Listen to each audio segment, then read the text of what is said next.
Je me disais, quand on est une personne transgenre, je me dis que ça doit être quand même pas évident de se mettre en maillot de bain. Et bien sûr. Souvent, ça provoque chez les personnes transgenres un repli sur soi. On n'y va pas à la piscine. On a peur du regard des autres, on reste chez soi. D'accord? Eh bien, c'est le constat qu'a pu faire une personne transgenre qui s'appelle Giovanna. Elle habite à Paris. D'accord? Elle a 46 ans. Et donc, Giovanna s'est dit, ben oui, pour toutes ces personnes qui ont envie d'aller à la piscine, ça serait bien qu'on puisse avoir, sans avoir le regard des autres, sans avoir ce réprobateur, oui, ces personnes sont différentes, donc, ouh là là, je m'approche pas, voilà, bien qu'on puisse avoir un créneau à la piscine.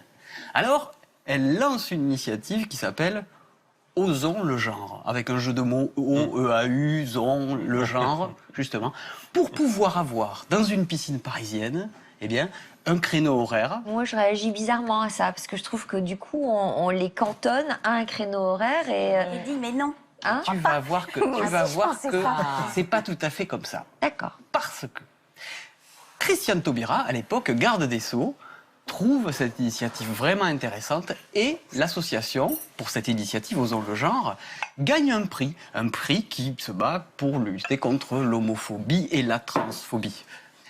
La mairie de Paris les aide et là, ils obtiennent un créneau pérenne à la piscine Rouvet, dans le 19e arrondissement de Paris.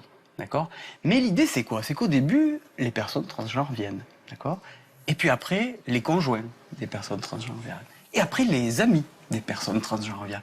Et après, ben demain, si moi je veux y aller, j'y vais. D'accord? Donc, ça veut dire que c'est un créneau horaire qui n'est pas que pour les personnes transgenres.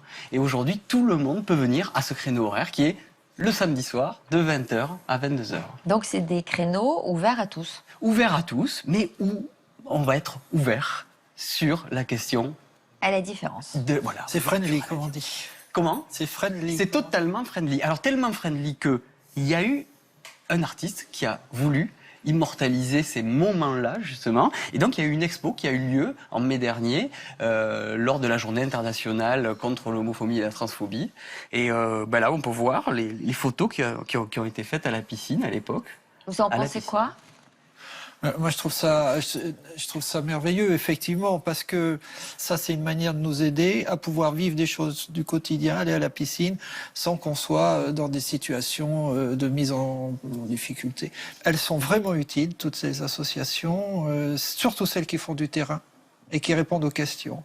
Après, il y en a d'autres qui sont plus engagées dans la façon de militantisme, voire le versant politique, et qui sont aussi très actives et très utiles. Mais voilà, il y a plusieurs modes d'action. Très bien. Et celles qui font ce genre de choses sont vraiment remarquables. Pardon? Juste, il y a un domaine dans lequel il y a encore beaucoup de choses à faire, c'est dans l'univers carcéral. Il faut imaginer les conséquences aussi dans l'univers carcéral d'une personne trans qui n'a pas encore ses papiers. C'est-à-dire quand c'est un homme qui est incarcéré alors qu'il a une apparence féminine, Oui. Ouais. il va être mis à l'isolement. Bien sûr. Enfin, elle va être mise à l'isolement. Voilà, c'est une peine dans la peine. D'ailleurs, elle ne pourra même pas profiter etc.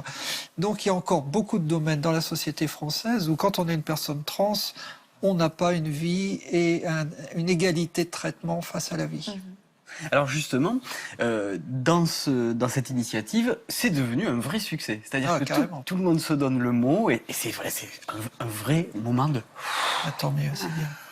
Et moi, j'avais vraiment envie de parler de ça parce que je trouve que c'est... Je vais te dire, la première fois que j'ai pu me mettre en maillot de bain 2 pièces, que je suis allé sur la plage, mais je me suis éclaté, j'ai couru, j'ai sauté dans l'eau, alors qu'avant, je me mettais comme ça, je voulais pas qu'on me voie. Voilà, Est-ce que vous l'aimez, votre corps, aujourd'hui? je sais pas s'il est bien, en tout cas, je l'aime, oui. Bon, voilà, ça, il me va bien.